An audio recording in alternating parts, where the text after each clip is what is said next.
Welcome to Pinsari Basketball. The Dallas Mavericks are heading to Boston. Luka Doncic is heading to Boston, and the Dallas Mavericks win the gentleman's sweep in 5 games. They beat the undefeatable top defense in the NBA, the Minnesota Timberwolves. No Schadenfreude here, but man, if I had like 20 minutes before this game to compile a list of all the people who said that Minnesota was absolutely going to win this game, I myself believed that while Minnesota had a chance in this game, I thought there was no chance in game 6 that this was going to be over in game 6, but Luka Doncic had different plans. Luka said no game 6. Prior to the game, of course, after game 4, Anthony Edwards was very chirpy and made a pretty bold proclamation that, I'll see y'all in game 6, right? And of course, Ant had done that in Denver as well, and he had fulfilled that promise. And so there was some element of, I think some people really sold themselves into the right? Like is it possible? And the truth is, not with Luka. It's not going to happen with Luka. This is just like game 7 against Phoenix, what he did there. And you just felt it. You really felt it. The last game you saw, there was a clip on YouTube floating around of the Dallas Mavericks just leaving the tunnel and just how seriously pissed they looked that they had let one go. Luka Doncic, of course, coming out and saying, this is on me. Not that it really was. I think a lot of it was on Kyrie, frankly, but good on him for taking that onus on himself. If you're a longtime follower of the channel, you know I love when stars take responsibility. And tonight, Luka took all responsibility and delivered the knockout blow in this game within the first 5 minutes. Really, if you thought this game wasn't over in 5 minutes, I have never called the game, I don't think, in my life so fast as I did this one. I think I was like 5 to 6 minutes into this game. I was like, this is over. Like, this is so over. And I want to talk about so many things in this game. Obviously, we will go to Luka Doncic in the post-game presser. Congratulations to the Dallas Mavericks. I was really rooting for them on this one, and I'm really happy. And I will continue to root for them towards the NBA Finals. And I think a lot of people who, covered the NBA are rooting for the Dallas Mavericks because, frankly, most people can't stand the Boston Celtics. I'm not one of those people who can't stand the Boston Celtics. I just don't think that against this type of team, they're really going to have a lot of success. So let's talk about what went right for the Dallas Mavericks and what went wrong for the Minnesota Timberwolves. And cheat sheet, everything went wrong for the Minnesota Timberwolves. Other than perhaps, the outscoring output and a string of 3-pointers for Anthony Edwards in the third quarter when they were trying to, close that gap. It really started. I apologize.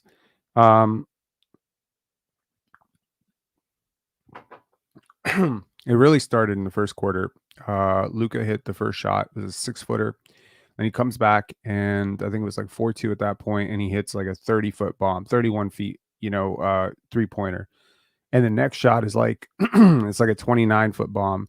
And are these good shots? No, they're not good shots. I believe he outscored to the Timberwolves by himself in the first quarter. He was incredible in the first quarter. And a lot of people might be thinking, oh, this is going to lead to a 50-point game or whatever. He didn't need to. After the first quarter, I believe the score was 35-19. And it started again in the second quarter. Dallas continued to pull away. There was a series of scoring droughts. The Minnesota Timberwolves scored 9 points in the final 8 minutes of the first quarter. They kept inexplicably feeding their offense through Rudy Gobert, who had 7 shot attempts in the first quarter, which is like, why? And the truth is, why? It's obvious. They put Luka on Rudy Gobert. They put a small on Rudy. And, the Minnesota Timberwolves just took the bait. They took the bait. They kept pushing their offense through this big who does not create well for others. And frankly, he doesn't have 2 post moves that he can put together. And yeah, like if you're going to feature Rudy Gobert like he's Shaquille O'Neal, you're going to lose the basketball game. So it was a compounding of 2 issues. But I think there is a deeper thing at play here, which is really belief.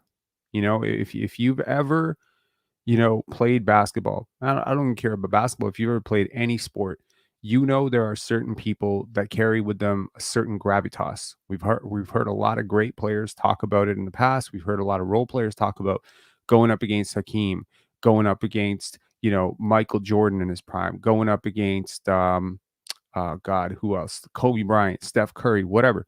that feeling that you have in your stomach when you enter the gym and you know they're coming. It's, if you've played at a lower level, it might be the best player in your state, the best player in your province when he comes in. Or if you're a Toronto Hooper, it's when you played West Hill or Eastern Commerce, right? It's when you played one of those teams and they had one of those stars like a Javon Shepherd or whatever, you knew that if you don't bring your A game, they're going to dust you by 40 or 50 points. And nobody wants to get beat by 40 or 50. The truth is, what happens when the plan that you came up with backfires so badly? Like you fight over the screen, you contest, and the guy hits a 31 footer in your face, right? Or you contest and you send a double, but the guy just turns around and he's just smiling at you. You know what happens? Your belief goes to shit. You stop believing in your game plan and you start thinking about, maybe I don't want to work this hard. Maybe the best I can do right now is lose this game by 10 points. And that's pretty much a thought that I believe occurred to every single player on the Minnesota Timberwolves team when Luka went on that crazy run in the first quarter. There was just no stopping him. And so, of course, they did, they adjusted in the second quarter. They started to send double teams closer to the half court mark and they tried to get the ball out of his hands. And at times it looked pretty effective because the Dallas Mavericks, they were missing shots. I think there was a Dereck Jones missed alley-oop on a Luka pass in the first quarter, which, stymied some of the momentum. But of course, then Kyrie gets it going, right? Kyrie's tough shot making, he starts getting it. And then Derek Lively comes in. Nice to see Derek Lively. Big scare on that Naz Reid cheap shot, in my opinion, very cheap shot on Derek Lively. And then Rudy Gobert got away with one as well. He kind of hooked his neck. But yes, they were going at Derek Lively because they know what apparently a lot of people don't, which is that Derek Lively is the third best player in the Dallas Mavericks, bar none, no questions asked. He is awesome, but he's not the only one. Josh Green was incredible today, diving on the floor. But where did all these guys get their confidence from, right? It's from that first punch. It's that punch that Luka threw. They're different. Every game is different. Every single game is different, right? Sometimes if you're a star player, sometimes you want to start the game out like as a playmaker, right? Sometimes you want to start the game out really conservative and save your gas until the fourth quarter. But some games you need to come out and hit like really hard because you're going to force the other team to get to abandon their game plan, or you're going to force them to. I mean, I'm sure the Minnesota Timberwolves did not have their morning shoot around this morning and say, oh, by the way, in the second quarter, we're going to be blitzing Luka at the half court and trying to get the ball out of his hands. That was totally against their principles. The Dallas Mavericks insane start it just pushed the momentum completely in their favor. It shut the shit out of the crowd. There's a different way to play on the road. And there's a different way to play on the at home. I guarantee you, if this game is at home, Luka probably takes a more conservative approach because it is exhausting to take on that scoring load and then to invite the double team and then to put yourself in that position where the ball is constantly out of your hands when you're such a good decision maker. Sometimes it does help to be more conservative and then turn up the gas in the third quarter. But on the road, to get that crowd out of it, to get this team who's already at a very, very long shot odds of ever coming back in this series down 0-3, they got what they wanted, right? They didn't want to get swept. Anthony Edwards like, I've never been swept in my life. I don't want to get swept. Okay, great. You didn't get swept. You got the gentleman's sweep. And Luka was like, okay, it's psychological, man. At this point, it's psychological. The confidence that he infused into his team, the confidence that he sucked out of the Minnesota Timberwolves. And you can tell from time to time their pride would kick in and they would like try to set a hard screen, or they would get chippy, or they would try to get in someone's face or whatever. They weren't just gonna die. But when you're up against a dude like this, like who you already really respect, and he comes out and throws a Hail Mary like this, like a haymaker. I'm not a boxing fan, but I'm assuming it's like that. It can break your spirit. It really can. It really can. It takes a very tough-minded human being to come back from that, right? When someone breaks your spirit, to keep fighting.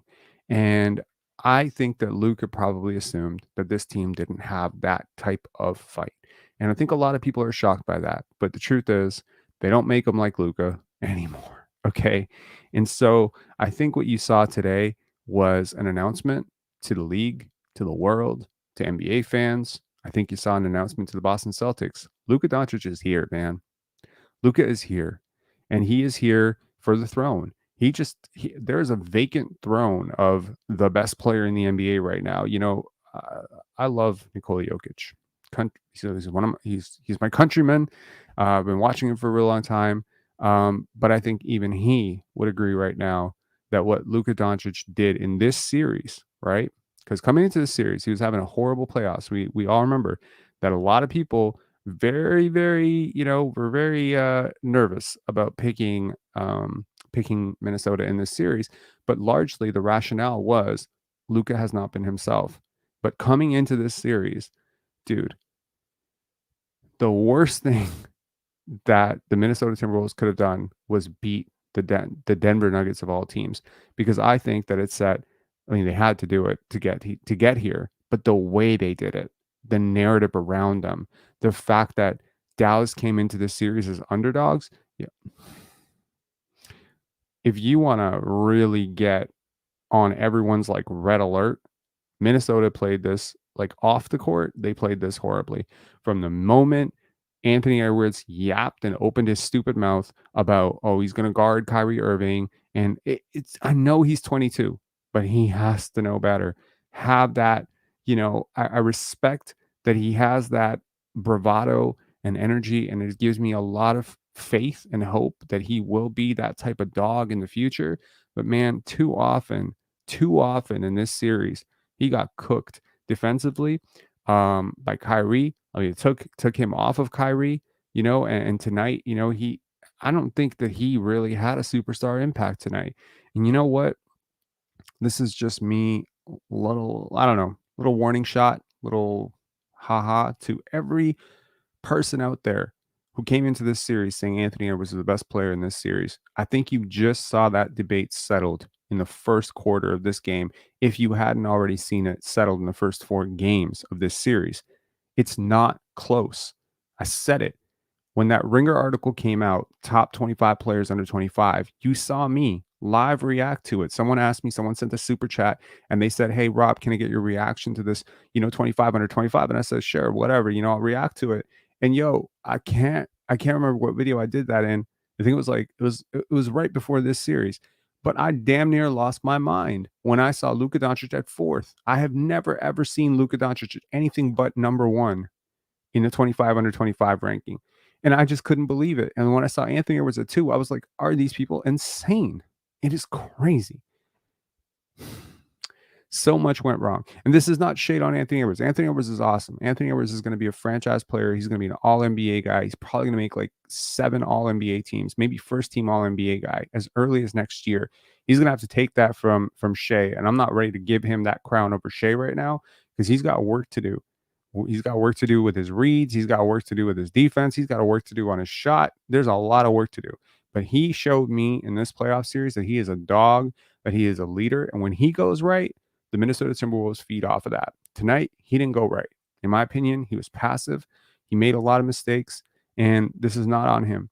He did show up tonight. Karl-Anthony Towns, a lot of people say Karl-Anthony Towns was good tonight. I think, he also fed into the baiting, right? That Dallas's game plan was effectively to put him out of situations that made him successful in game 4. He was very successful in game 4. When he picked up foul trouble, he stopped like doing the ISO shit. He started moving without the basketball. That didn't really happen that much tonight. Tonight, he's back to his old ways, trying to go one-on-one against PJ Washington in the post and trying to do ISO, dribble, floater stuff. And some of it was successful, but I don't really care if the shot goes in or not. I just care about your process. And your process is you're a movement shooter, provide spacing, right? Yeah, let's look at the game very briefly, and then we'll go to Luka's post game. Really looking forward to what he had to say. Luka, has 36 points, 10 rebounds, 5 assists. At one point in the third quarter, I shit you not, in the third quarter, Luka and Kyrie were outscoring the entire Minnesota Timberwolves team 48-42. That is ridiculous. Karl-Anthony Towns, 28 points, 12 rebounds. You know, again, like I think the Minnesota Timberwolves, I mean, like this is the best defense in the NBA, and the Dallas Mavericks shot 55% from the field and 44% from 3. Make it make sense. If they're the best defense, why, how is Luka that good, right? And the honest answer, yes, he is that good. He is that damn good that he is able to do that to a defense like this. It is just absolutely insane. Let's just take a look at full team stats. And I'm desperately trying to avoid getting any of those copyright things. So in terms of the box score here, Luka took 11 shots in the first quarter. He took 11 shots the rest of the way. So that's pretty telling in terms of how much the Dallas Mavericks needed for him to score the rest of the way. I mean, he didn't really have to. Like the damage was done at that point, right? They get a pretty meaningful game from Daniel Gafford, right? They get a pretty rounded contribution. Kyrie Irving goes off in the second, third, and fourth quarters. So he has 36 points. PJ Washington managed to make a really big three, which really broke their back, but 12 points for PJ Washington. I thought Derrick Jones Jr. was awesome, even though he only had 5 points. He hit a really big three as well. And then, off the bench, I thought Dereck Lively was a frigging, I thought he was a revelation, his short roll playmaking, 3 assists, three blocks, 8 rebounds, 9 points. He's doing Joakim Noah meets Bill Russell stuff. Like he's doing everything you need to win basketball games. And he's so underrated. Like if there's one thing I can hammer home to you right now, other than Luka is awesome, is that Dereck Lively Jr., Dereck Lively II is freaking amazing. Josh Green, who only had 2 points, I thought he was instrumental. His hustle, diving on the court. That stuff is infectious for your team, he was awesome. Jaden Hardy. I did not start this series as a big Jaden Hardy fan. I'm leaving this series as a very big Jaden Hardy fan. I really like his shot making and some of the stuff that he did tonight. It was great, even though he was playing on the court in garbage time. The Minnesota Timberwolves won the possession battle. They took more shots. They just missed a lot more of them. Their offense was not super efficient tonight. They weren't great from three, which tends to happen when you're not a very offensively talented team. Despite I think being the less aggressive team, they do manage to go to the line almost as many times. There's a lot that the refs let the Minnesota Timberwolves get away with, not the least of which was a Rudy Gobert travel like multiple times. And Luka's just standing there. I mean, how many times did Luka flash a look over to the refs? I think I could count 15 to 25 times tonight where Luka was just incredulously looking over at the refs like, are you seriously going to allow this to happen? The refs work for the NBA. Okay. I don't need to tell you the NBA has a vested interest in this going as long as possible. There's a pretty long hold off between this series and the next series. Game 6 would have provided a little bit more revenue, more ad revenue. Short series are not good for the NBA. But unfortunately, Luka was not going to let the NBA put business over basketball this time. The Dallas Mavericks out-rebounded the Minnesota Timberwolves. I think part of that is just, but the Minnesota wins if there's one saving grace tonight, it's that there was effort on the glass, right? In terms of steals, they won the stock battle. But yeah, like points in the paint was this it's been decidedly in favor of Minnesota for a lot of series, but tonight Dallas wins that matchup. They do pick up more fouls in 36. That was the largest lead. And when was the last time the Timberwolves led? They led 2-0 or 4-2. They led 4-2. The largest lead of the night for the Minnesota Timberwolves came within the first minute of the game. If you have any doubt how freaking much of a blowout this game was, don't let 21 points fool you. This game could have been, had the Dallas Mavericks wanted it to be, they could have made this like a 50-point blowout. I don't understand what they would have accomplished by that, but really, this was bad. All right, let's go over to Luka, and we'll talk a little bit more about what went wrong with the Minnesota Timberwolves after. You had 12 points in 4 minutes. What's going through your head early in the game? Set the tone. Just got to set the tone. That's about it. Your dad almost didn't make it here, but he was certainly there by the end. What did it mean to have him, as you go to your first NBA Finals? Yeah, a lot. They had a 7-hour delay, but he made it, so it meant a lot to be here. We've seen you do this before in Phoenix, where you just kind of rip the hearts out of the crowd on the road in an elimination game. What is that? How would you describe that feeling to demoralize a crowd on the road in this situation? It's a good feeling, man. I can't lie. Just go out there, and it's us against them. Just stay together. But that feeling is great. Was there one fan in particular that you kept going at early on? And Yeah. What was that about? I can't tell you. If I tell you, I can sue him. But that gets me going. Everybody knows that by now, so just gotta do it. And then, you guys obviously last year disappointing, end up in the lottery. To make this leap, what do you think were kind of the key developments to make this happen just in the span of a year? Insane. I think we got a great team, but most importantly, we got great guys on the team. From players to coaches to everybody in the team, we have great guys, and that's the most important thing. Like I said, we stay together and we just play basketball. Especially I think we beat 3 very, very, very good teams, and having home advantage, which is pretty good for us. For you personally, growing up watching the NBA from afar, maybe watching the NBA Finals late at night, what does it mean to you to reach this I plateau? didn't watch because it was Too 4 late. in the morning. I couldn't. I had school next day. What does it mean to you personally to reach this milestone 6 years into your career? Means a lot, man. Means a lot. It's not easy. It was very hard road, very hard. But we are here. Obviously we're not done. We need 4 more, but I think today we all deserve to enjoy this win.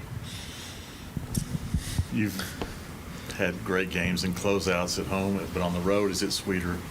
Way sweeter, yeah. Why? I mean, just because Just because, the crowd's going to be in there. When you scored a bucket, when we scored, it gets a little bit quieter. So that's why it's sweeter.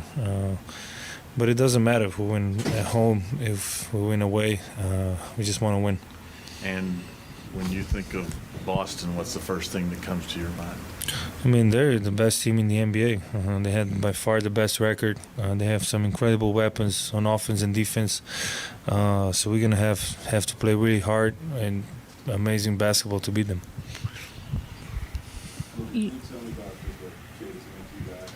Sorry, Jason Kidd. I can't hear you. Sorry. Can you talk about how much Jason Kidd has made this team influence he had giving you guys this stuff? A lot, in everybody too. He understands me and Kyrie's role because he's been in that role, so he helps us a lot.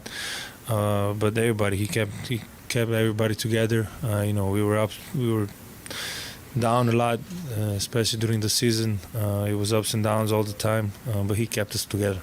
And also Kyrie, what does it mean to you? A lot. Like I always tell you guys,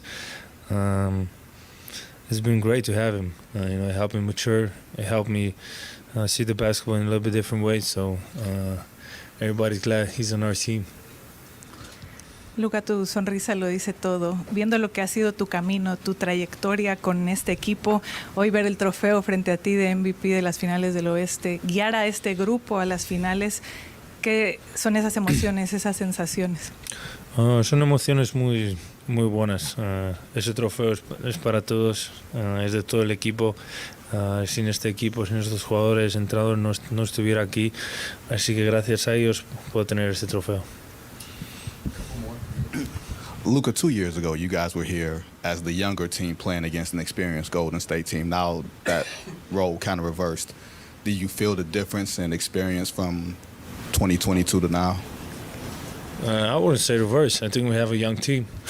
Outside Kyrie, Kyrie getting old. But, we're a young team still. No, I think there's a lot of people that wasn't in playoffs. We had that talk before players, everybody together. And we just play. We like to play basketball. We like to play together. That's it. Oh, I'm old too. Yeah, me and Kyrie, we were the old heads on the group. And Keith. We the past 30 years. Where does that trophy go on the trophy case? Middle, off to the side. Home, out of nowhere. What's in the middle? You know, is that Eurobasket still, or? I don't have that trophy. I wish I had. I have the EuroLeague trophy, but I don't know. We'll see. Well, maybe in 4 more wins, you might have one to go in the middle. Hopefully. That one for sure, if we make it. Thank you. All right. Okay, let's go to Kyrie Irving. Always very insightful, and then we'll go to Karl Anthony Towns.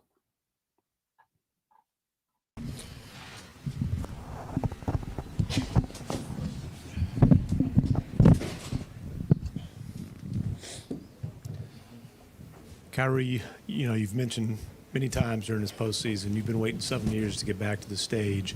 How does it feel, and especially coming off the way things went last year, you know, after you got to Dallas? It feels great, man.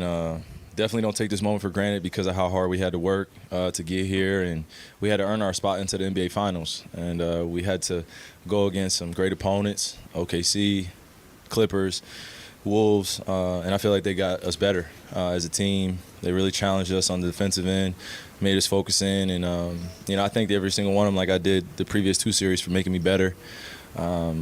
You know, and it has been 7 long years, but it's also felt like the right amount of time, you know, in order to reward myself, be in the locker room with my teammates and enjoying it. A long time coming, so we are going to enjoy this, but we obviously know this is just a pit stop in the journey, and we got to get ready for you know, that court turning gold, as I like to say. You know, the shoes turn gold, the jerseys turn gold, and you know, as a kid, that's what you dream of, getting to is the finals and being able to play against the best of the best with the whole world watching.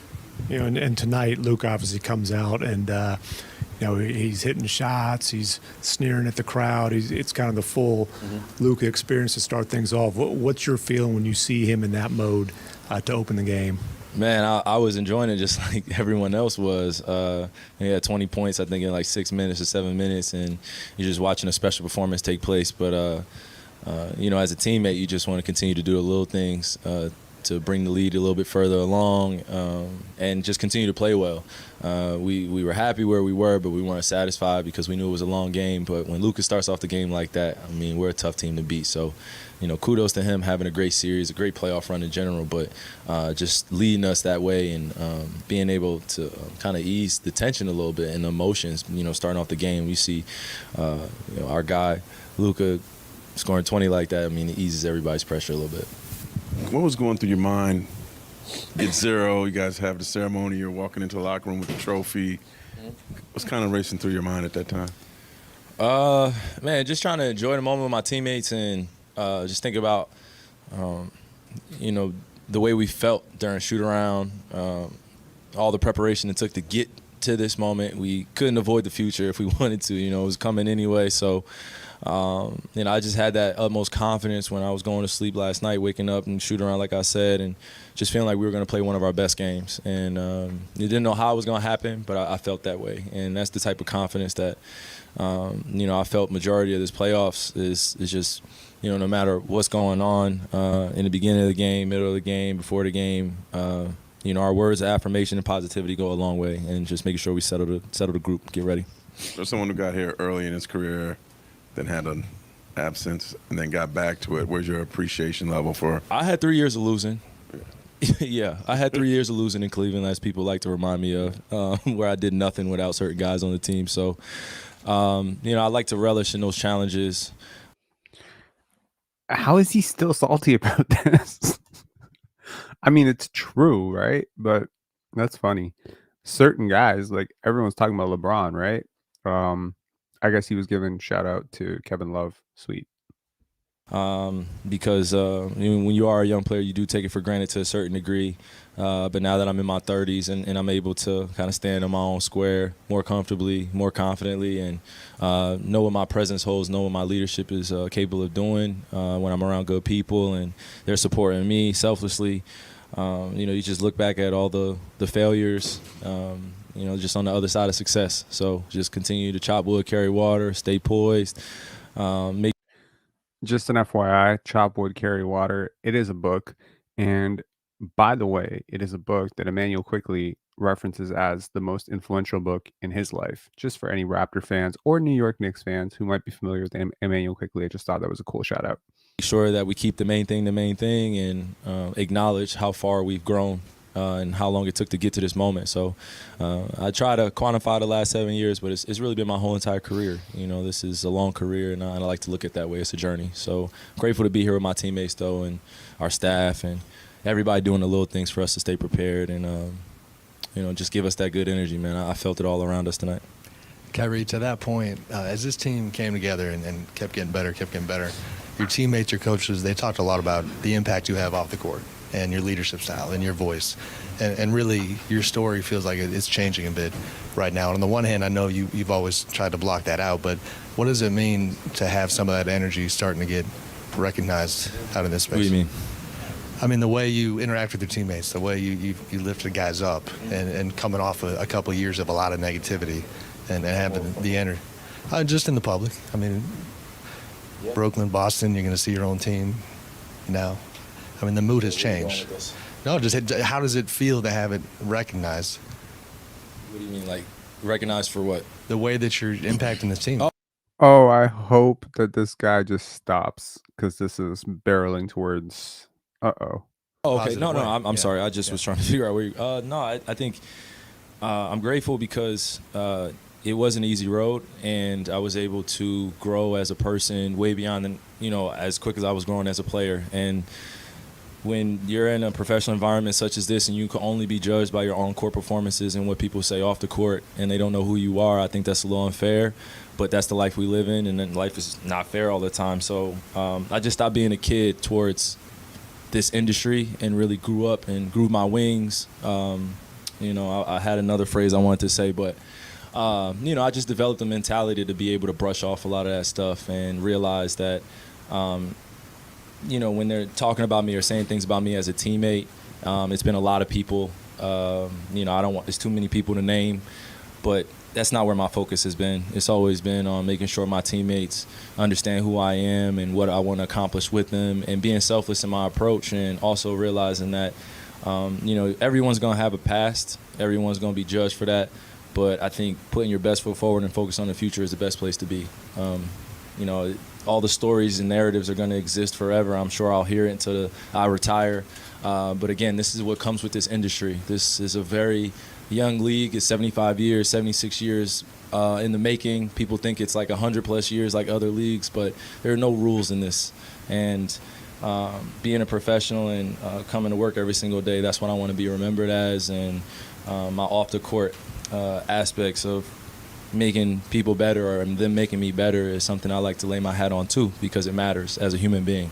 I've been there for these guys. They've been there for me. I've told them some very intimate things, very vulnerable things about who I am and what I've dealt with, and they've been able to really shower me with the support and love that's needed for any human being, not just because I'm Kyrie Irving and the way that they, see me in the public eye. They really protect me, and I protect them, and I'm grateful for them. That's all I've ever asked for, is from an organization or my teammates, is for them to protect me the same way I protect them, because I go out of my way to speak good things about people, to be in the right place for them, and understand that, human emotions can get the best of you, but how you respond is how you're going to be remembered. All right, Luka's ready, so Yes. thank you, Kyrie. Okay, let's go to Anthony Edwards. You guys clearly had a lot of confidence coming into the game and believe you get back in it. What did you see happen so early there that just brought a knockout punch and made it tough to come back? Talked about all season through the playoffs, the offensive talent that you guys have on this team. There was times through the regular season where the defense was there and the offense wasn't consistent. When you reflect on the series or on the season, what do you think is missing to make the offense more consistent? I think it's all about just making shots. Yeah, I mean, this series alone, I don't think we shot the ball particularly well from the three-point line. And I think that hurt us. They was able to sit in the gaps all series, make it tough on me. And their game plan worked because we weren't making shots. But we'll be back next year, man. Is there anything with them sagging as much as they can? Is there anything you can think of that you could have done better within that to find different ways to kind of get the offense going? No, not at all. I feel like I was getting to the teeth of the defense, creating good shots, and creating the same shots that we was getting versus the other two teams that we played previously, and they just wasn't falling for us. And it's a lot of our guys' first time being in this light, so especially me, it's my first time. So we'll be ready, man. We'll be all right. First time, took a loss. Congratulations to the Mavericks, and we'll be back. We'll be all right. This is the last. This is the last time we're going to get to talk to you before the offseason here. So as you kind of maybe reflect on your season this year, where did you make the biggest growth, do you feel like, in your game over the course of the season? Just being able to read the floor.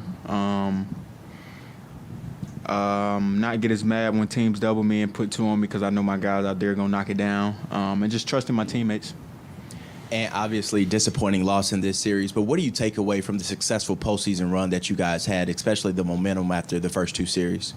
It's a lot of things to take away. I think the main thing is our identity, and we hung our hats on defense. I think we got a little away from that a little bit this series, and it showed. Because we're not the best offensive team. We always depend on our defense. So I think that's the main thing we take away from this playoff run is that we're a defensive team and we got to start there every night.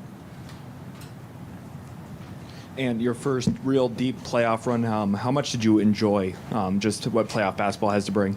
It's fun, man. I love it. I wish we could still play. I wish we was going back to Dallas for Game 6. But those guys came out and they competed at a high level. And like I said, man, big shout out to them. But it's super fun, and I'm looking forward to being back right in this situation next year. And you start the season against Dallas in Abu Dhabi. When you were at that point, what did you envision for this season to look like versus what played out for reality? It's crazy because Slow-Mo said when we was in Abu Dhabi that he felt like we was going to play this team in the Western Conference Finals. Like, yeah, he told me that in Abu Dhabi, so it's kind of crazy that we've seen him. And but they made some changes to their roster big time, and it helped them a lot. And some of the young guys, Miller, and we didn't see some of those players. What do you got coming behind you with the younger guys? We got a lot. I mean, our coaching staff and organization, weight room guys, they do a great job of preparing those guys. So this summer is going to be big for our young group. I mean, including me. I'm still young. Because we got some players that's haven't been able to showcase their talent. We got a lot of players. Hey, and what did you learn through this playoffs, and what do you think it will do for you this summer as you prepare to come back next year and go even further? I mean, you just know how you got to train because, like I said, I've never played this deep into a basketball season.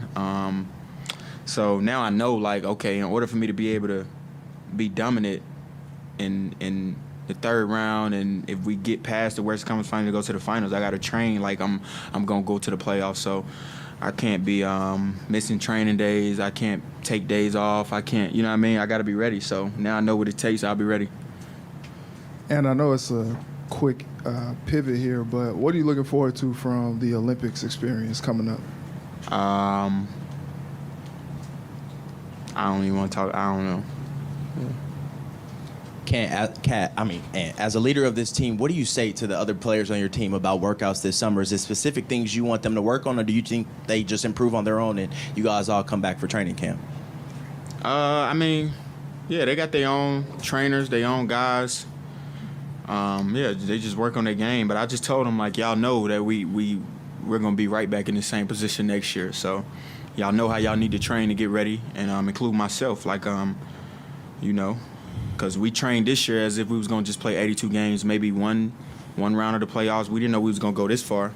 So we didn't train like it this summer. I know nobody did, especially myself. So I think this summer is going to be huge for all of us because we know what type of team we got and we know what we're capable of. So we need to train like we know what we're going to do. What goes into training to play deep into the playoffs like you're talking about right now? Just a lot of things. I think this summer I'm going to go back to how I trained the year that I was going to college. I think I was in the best shape of my life in my freshman year of college. A lot of air dying, the bike stuff, a lot of stuff like that, man, that make me uncomfortable. And at 22 years old, your Olympics coming up, getting this far in the playoffs, the story of legendary company is on the course of being written. when you get into this offseason, the Olympics, what's your biggest motivation, inspiration? What keeps your fuel, your drive to be in moments like this and to be as good as you have been?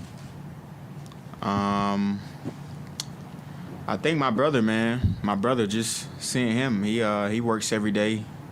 He makes music till about 5, 6 o'clock in the morning. When I wake up, he still be up making music. So him just, working to get himself out there and be the best that he can be, it makes me get up every morning and want to be the best that I want to be. And just showcasing to the world what I can do. I think that's another thing that drives me. Awesome. Thanks, Ant. All right. I thought he handled that pretty well. I realized that I was pretty irate when he was ranked above Luka. That doesn't mean that I don't appreciate Anthony Edwards. He's been a revelation in this playoffs run. He has, for the second or third straight time, elevated his game to a completely different level in the playoffs, which I think is always a great thing.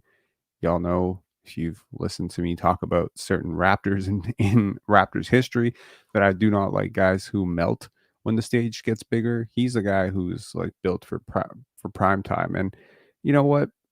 I'm pretty sure that whether it's Luka, whether it's Jokic, whether it's Wemby, whether it's Ant, that the Larry O'Brien Trophy is going to be coming through either Boston or the Western Conference for like the next 4 years.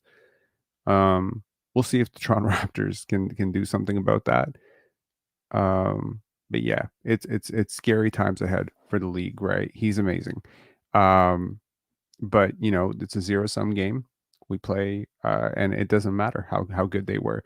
It's not to take anything away from the Timberwolves. If you're a Timberwolves fan who's checking this out, I realize that this stings, but please understand that your team,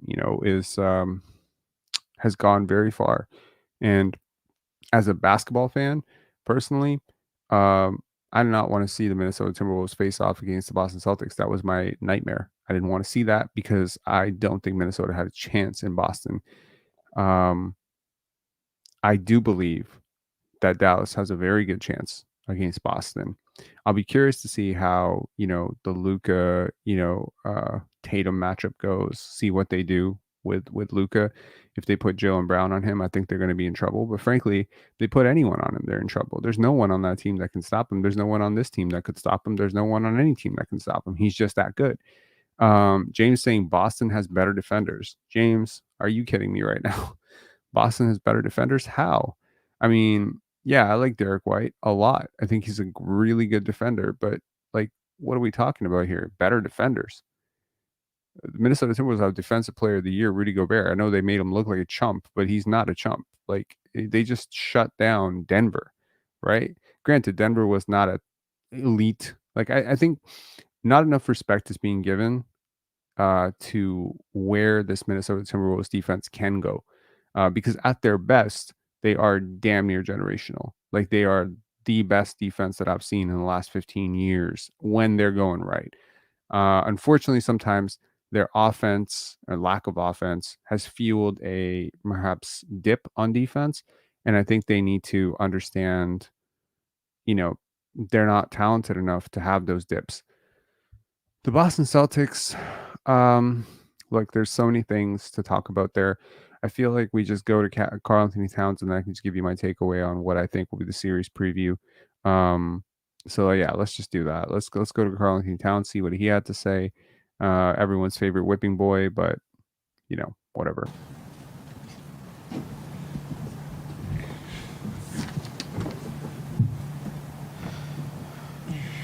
Karl, just kind of what's your emotions right now as you sit here? Are you kind of disappointed, or do you to take pride in how far you guys came this season, or kind of what are you feeling at the moment?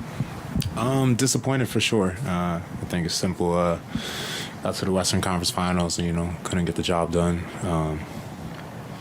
It hurts, this team's worked tremendously hard. Not only improving ourselves as players, but as a team, collectively, just playing together, trusting the process through the ebbs and flows of the seasons and all the adversity. We found a way to always stick together and move forward together. So disappointed for us, we worked hard. Obviously didn't get the result we wanted. Mike and some of the other guys were saying, series maybe wasn't lost entirely tonight, but those first two games. No, for sure. Yeah, that hurt. That 18-point lead in the second game hurt. I think that's the turning point. Was it tough to come back mentally from those two games, even though it was still just a 2-0 hole at that point? Was it tough to feel like you let those slip away? I mean, nothing's easy. Nothing's easy when in the playoffs, let alone NBA basketball.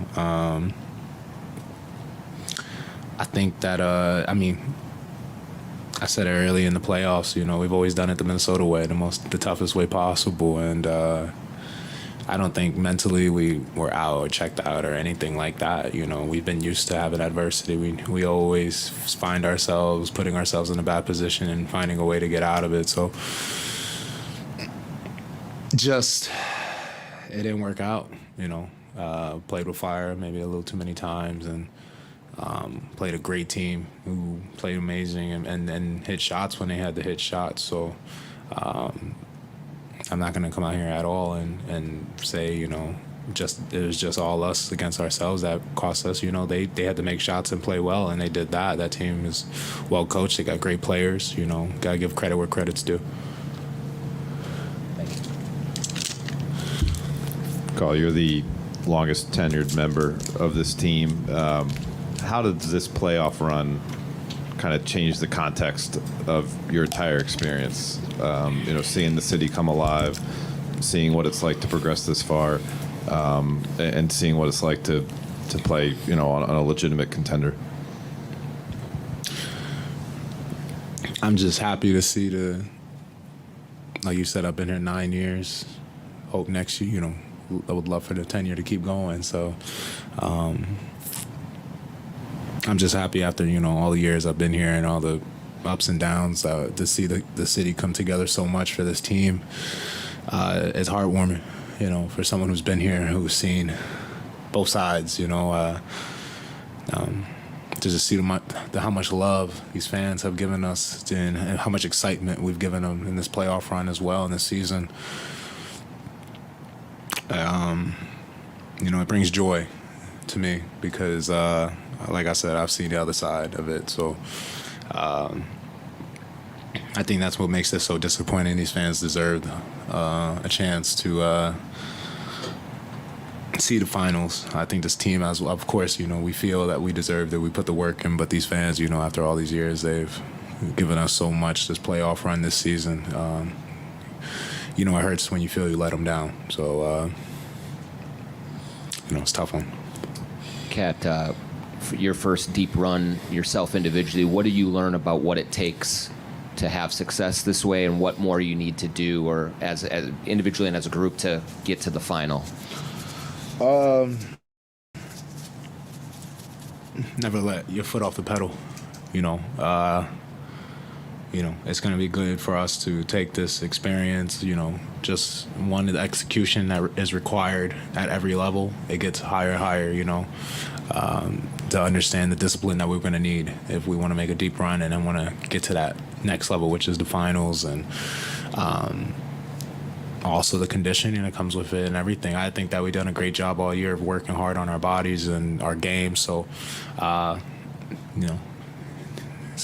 think this will be a great motivating factor for all of us to even find another level in training in this off season. And I think I've had just about enough of Karl Anthony Towns. No disrespect. I just realized this is a 13-minute interview, and I don't think anyone wants to hear 13 minutes of Karl Anthony Towns, so we're just going to go to Jason Kidd.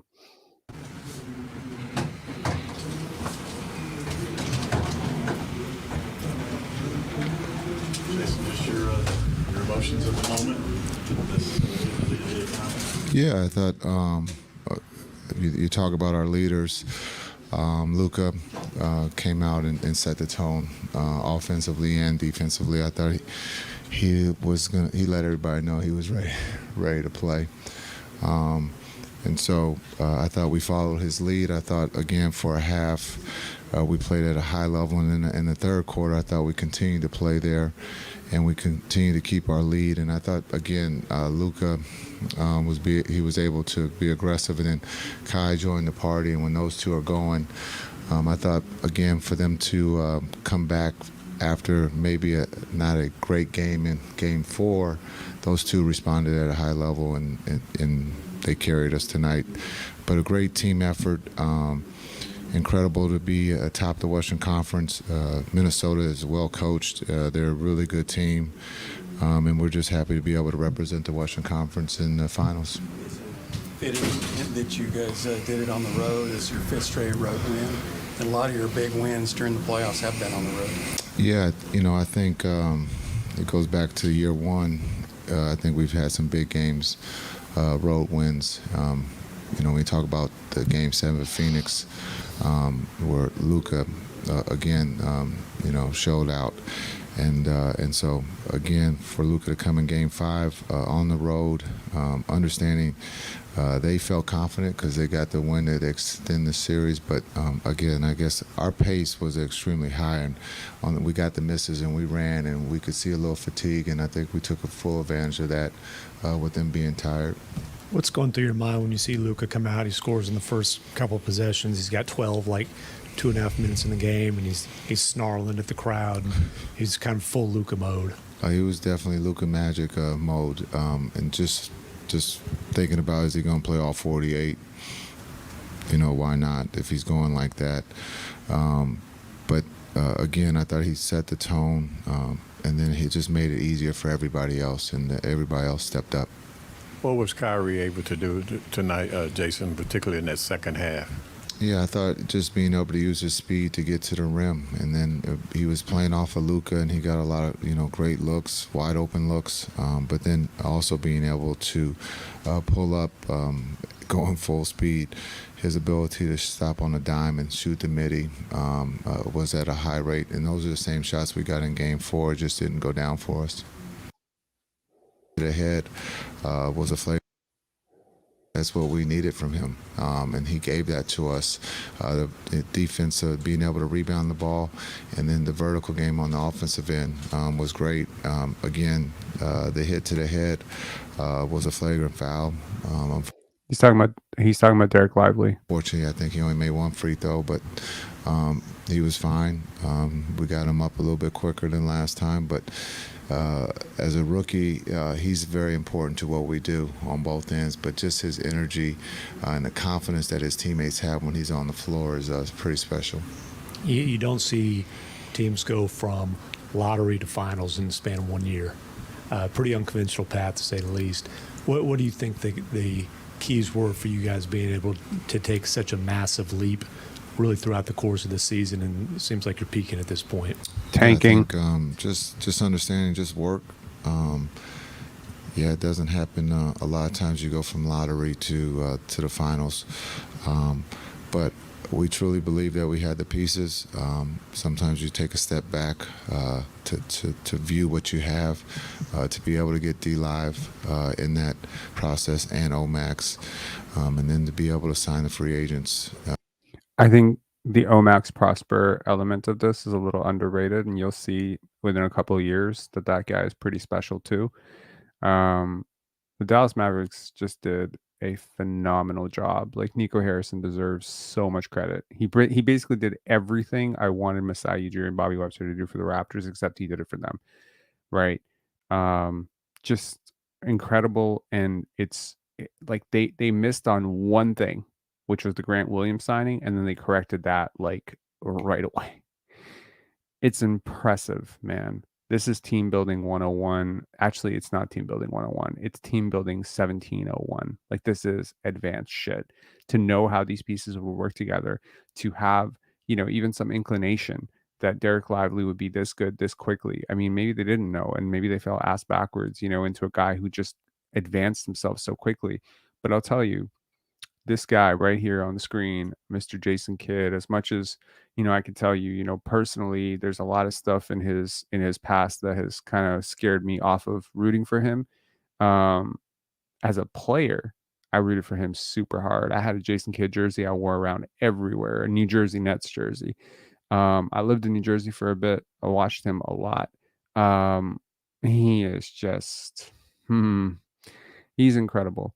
And in terms of the work that he's done to develop like Giannis, like to make Giannis the player that he is. I think Giannis, if you really like put some truth serum in him, he would say Jason Kidd was one of the biggest instruments like to making him that type of player. And you finally have a coach who's connected with Kyrie. You have a coach who's like really, really got Luka bought into the defensive end because Jason Kidd was a two-way guy himself.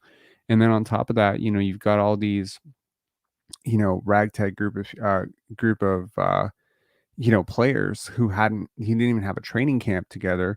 You got a rookie who's like effectively your third best player right now. This is some special shit. This is some very, very special shit. And I say special because it's just not replicable. Like there aren't, so I think that a lot of people deserve credit here. Kyrie deserves credit for the buy-in.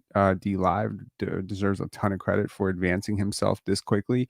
But Jason Kidd deserves Nico Harrison deserves a ton of credit for having the vision to put these people in place. But Jason Kidd, I think, is the mastermind behind all of it.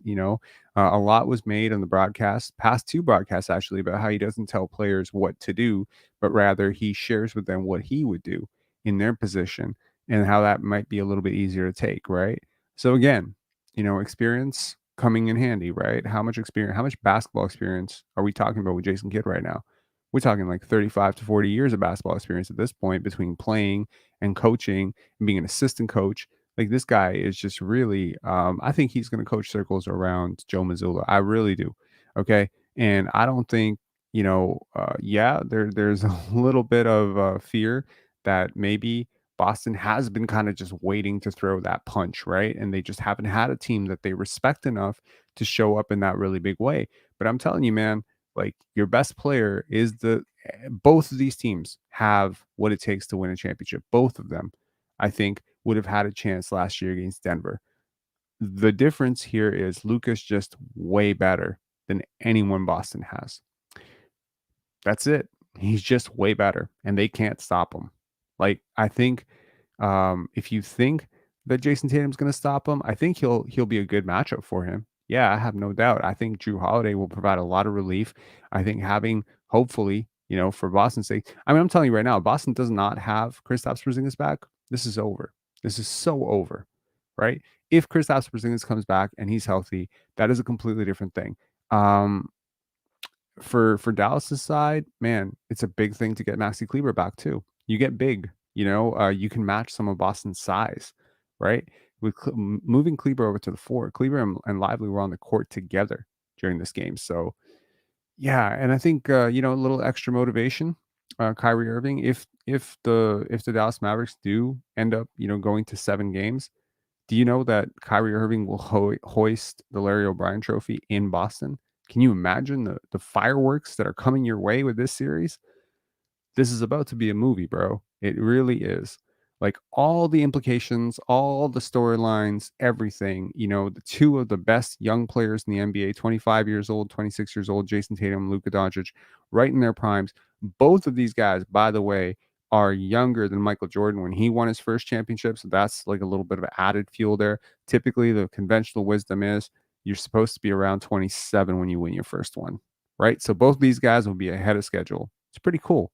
I don't know. Anyways, Exum and D Jones, and then add the pieces of Gaff and PJ. It just puts us in a position to be competitive with the best teams in the league. Now, does that mean we win every night? No, but we come back to work the next day and we get better. We look at the mistakes that we've made, and that group is a tight knit group, and they truly believe that they can win if given the opportunity. Jason, your playoff road, all year, never had home court advantage, beating 350 win teams. How prepared for the finals do you feel given the competition that you've played up until this point? Yeah, I think every series has helped us for the next series. And this series is no different. We're going to see 5 out. Boston shoots the 3 at a high rate. They have a lot of talented players. They've been there before. They have the experience. They're well coached. And so this is another great test. 2 of the best teams left. But when you look at what Boston does by spreading you out, and then on the defensive end, they're going to compete defensively. So this is a great test for us. Jason, how satisfying is that when you look back when the trade happened that Kyrie came over And there was a lot of talking. Many people didn't see how the fit is going, to be with the Mavs and to be now in the situation. So how satisfying is that feeling? Yeah, it's great. We know we still have a lot of work to do, but it's great to have Kai. When you have talent, to be able to have a talented young man like Kai, who's playing at a high level. A lot of people missed on it, but it's all right because now they're writing about that it does fit. But those two worked at it. It just didn't happen overnight, and that's a beautiful thing. And so it's all right to be wrong.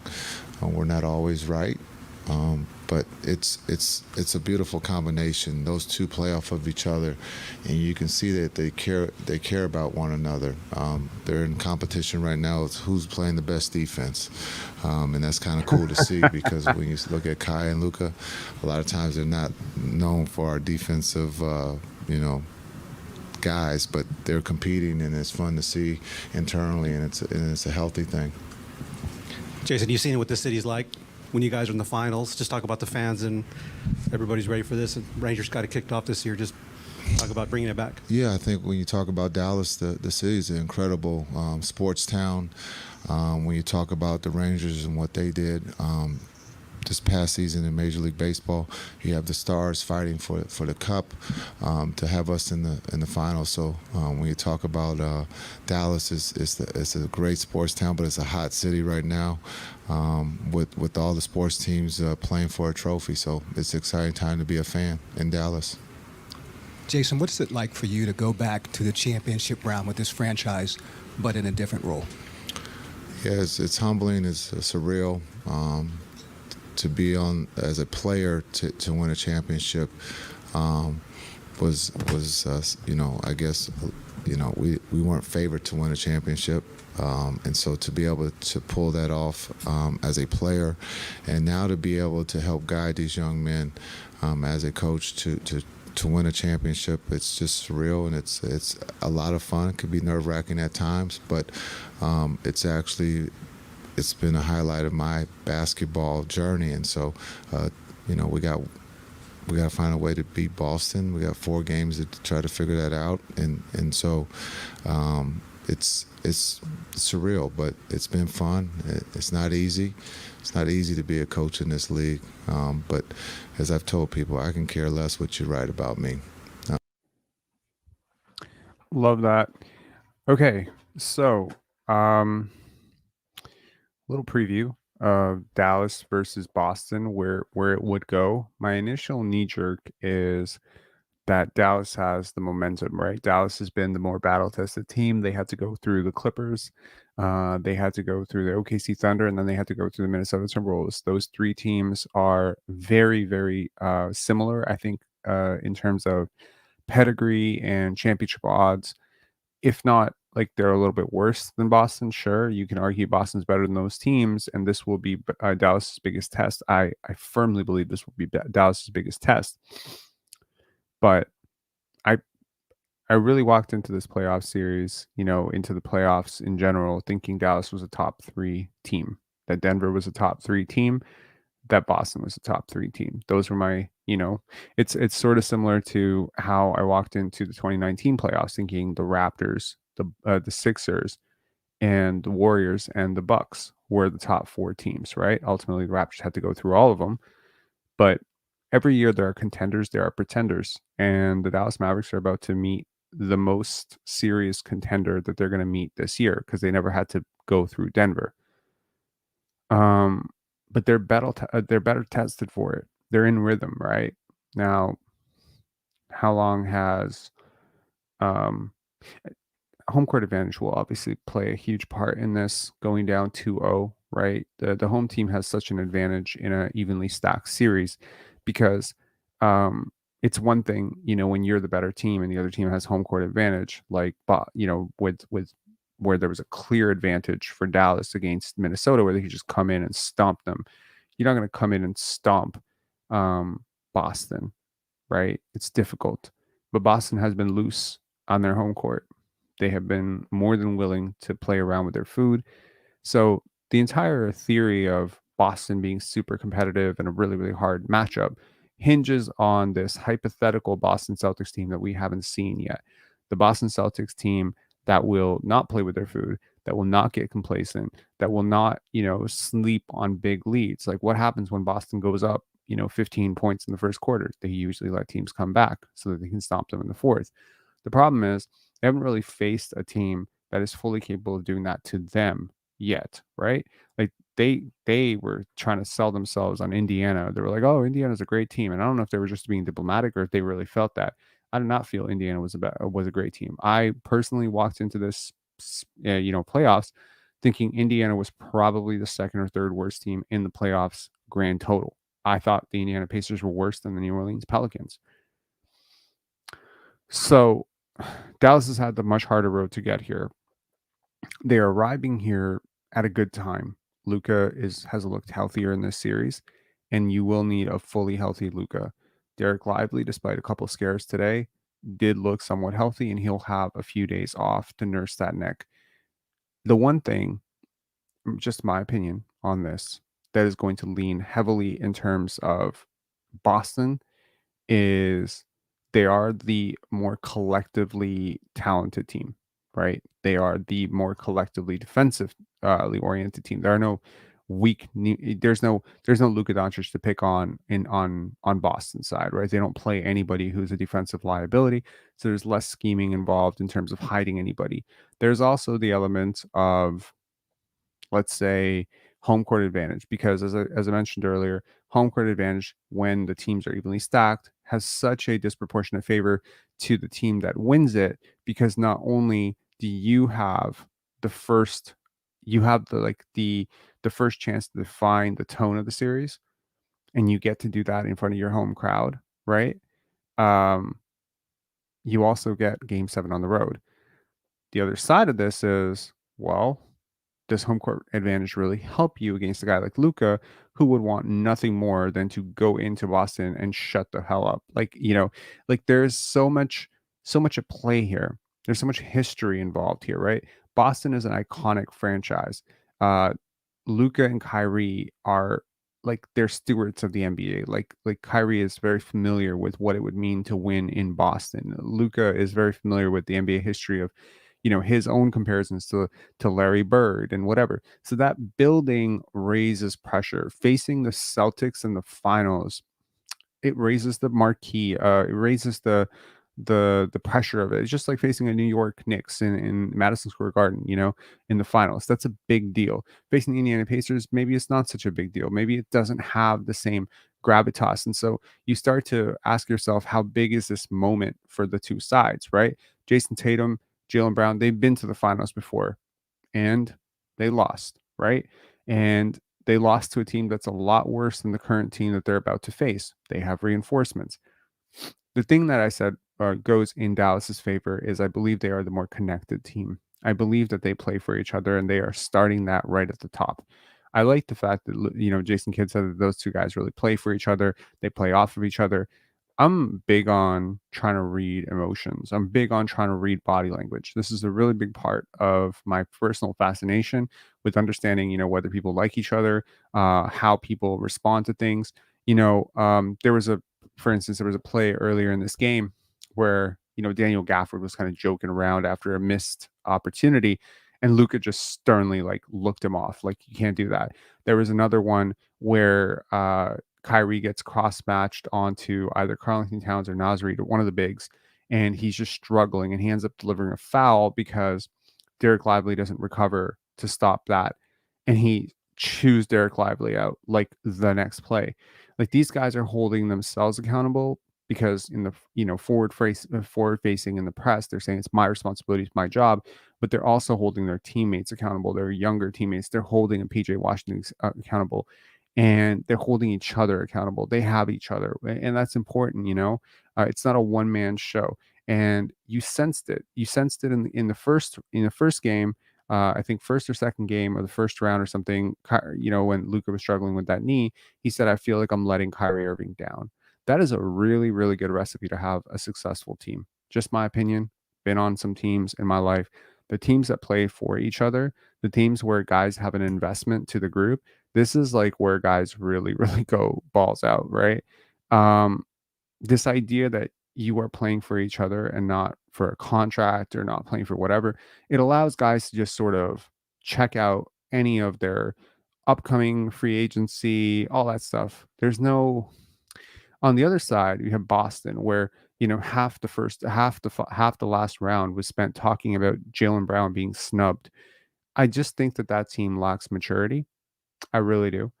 Between Jalen Brown and Jason Tatum, I think they lack the maturity that Kyrie Irving and Luka Doncic have found. And honestly, that's not something I expected to be saying standing at this point. Luka has plenty of immature moments himself.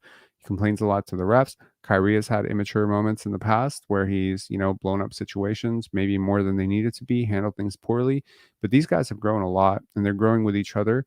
And this is the start of a beautiful, friendship and, partnership on the court. And it feels like that. It feels like they're picking each other up, that there's no pointing fingers, that there is a sincere mutual respect, because I feel like they're both kind of like, they've both been searching for each other.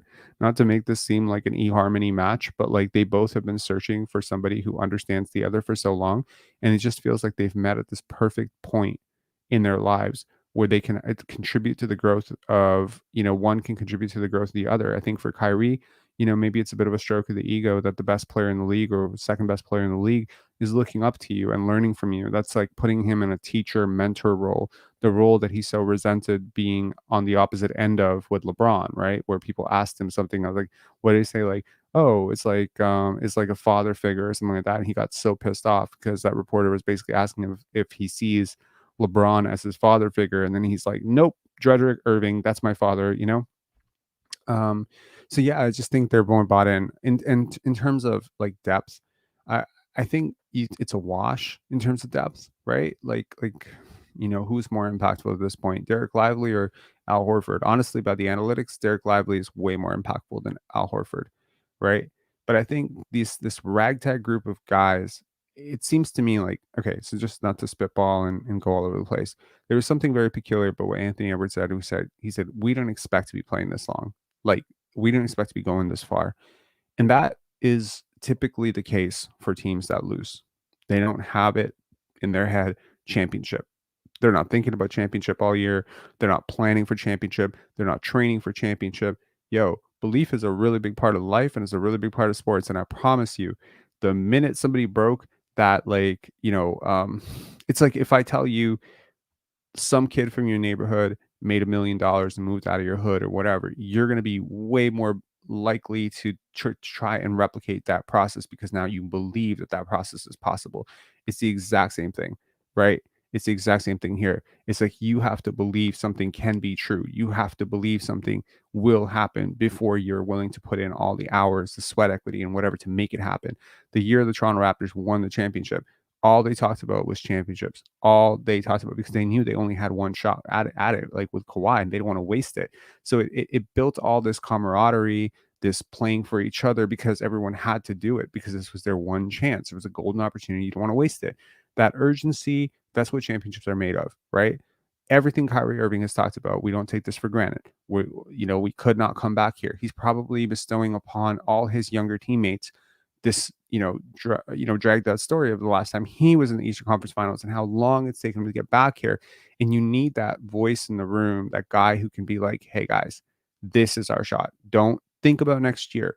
With Anthony Edwards, Karl-Anthony Towns, there was always a thought of like, we're young, we'll be here again next year.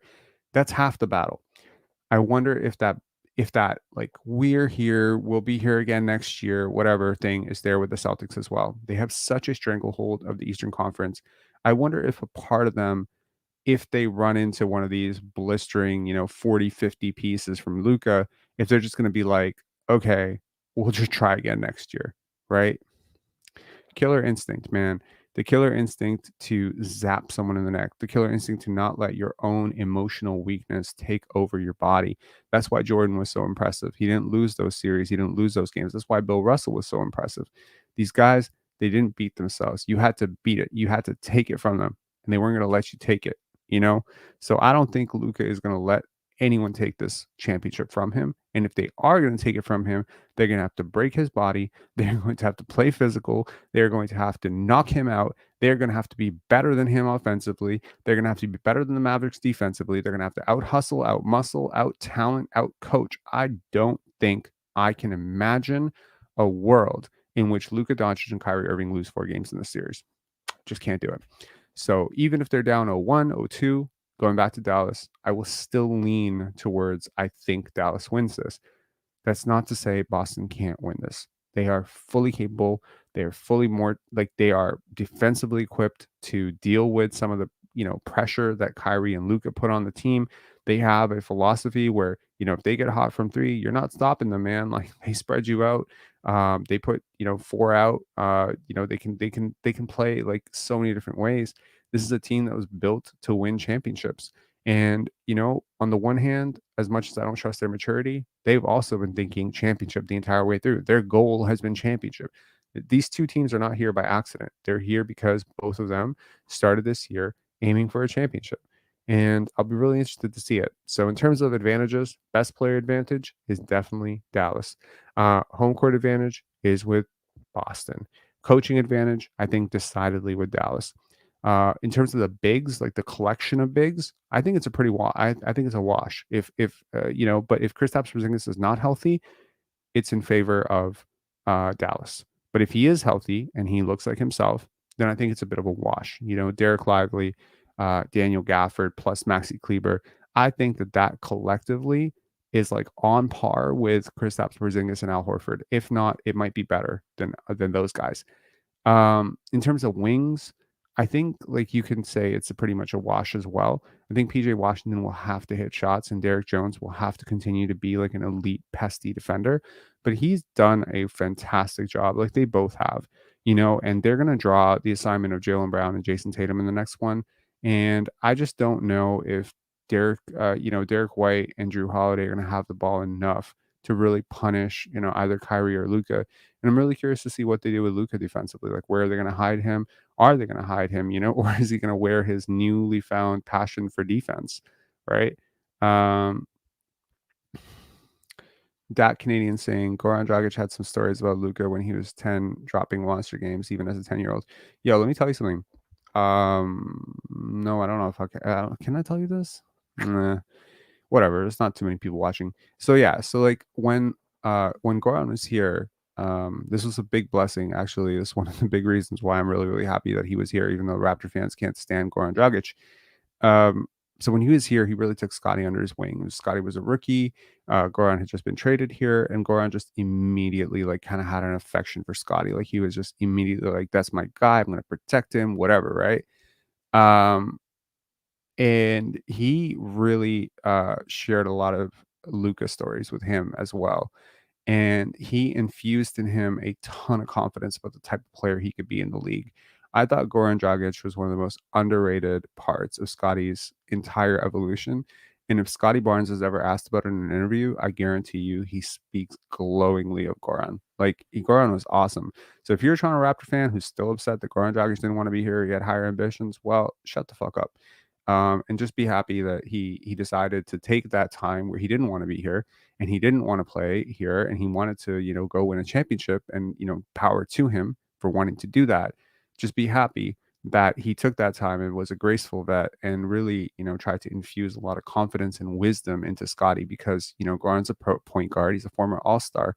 And frankly, Scottie wasn't going to get that from Fred VanVleet. So just want to throw that out there. Anyways, that's it for me. Please hit like, subscribe, and all that good stuff. And let me know in the comments if you think Luka Doncic is the best player in the NBA. I personally am right on the fence right now. I still think Jokic is better by a bit, just a bit, but not a lot. I entered this season thinking Jokic was here, like right up here, and Luka was like right here, and Embiid was like right here, and like everybody else was like below, right? Like Giannis was like the next guy, and then you just like, I'm not even talking about guys like Shea and whatever, but like Anthony Edwards is like off the page, Jalen Brunson, all these guys, Tyrese Halliburton, whatever. Right now, I'm more like, here's Jokic and here's Luka. Like it's really, really freaking close, man. The gap really is that Luka has really started to try on defense, and Jokic's defense kind of fell off. And then, of course, there's that long bomb 3-point shooting. If Jokic can get back to the way he was shooting last year, I think this is much more in favor of Jokic because of his insane rebounding and advanced playmaking and efficient offense. Maybe it's a dream because I'm Serbian and because Luka's half Serbian and because Jokic is like a Serbian national treasure, but I hope these guys find a way to play on the same team one day. I would move to that city for a year just to watch, that up close. It would be amazing. Anyways, I'll talk to y'all later. Have a great one. Make sure to like, subscribe, and let me know in the comments below. Maybe here's a task for you if you want to take it up. Let me know your top 5 players in the NBA and rank the order. And yeah, I better not see Anthony Edwards on that list. All right, peace, guys. Take care.